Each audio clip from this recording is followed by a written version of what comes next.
From the city of Denton, this is a DTV Newsbreak. Hello, I'm Victoria Wickham for the City of Denton with this DTV Newsbreak.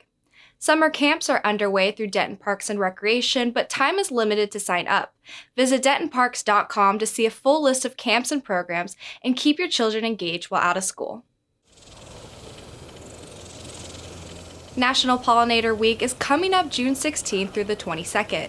It's designed to raise awareness about bees, butterflies, flowering plants, and the vital role they each play in our ecosystem. There's a week's worth of activities and events for children. To learn more, visit sustainabledenton.com for a full list.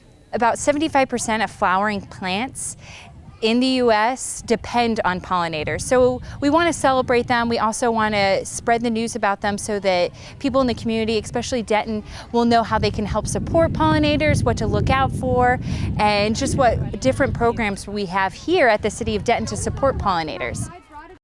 You can also attend a workshop on gardening for wildlife on Saturday, June 8th at Clear Creek Natural Heritage Center. It runs from 10 in the morning until noon. Learn how to attract butterflies, hummingbirds, bees, and other small animals to your landscape. Register at sustainabledenton.com.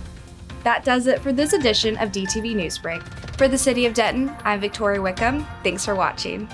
Watch more city videos at youtube.com and visit our website. Stay connected with the city of Denton.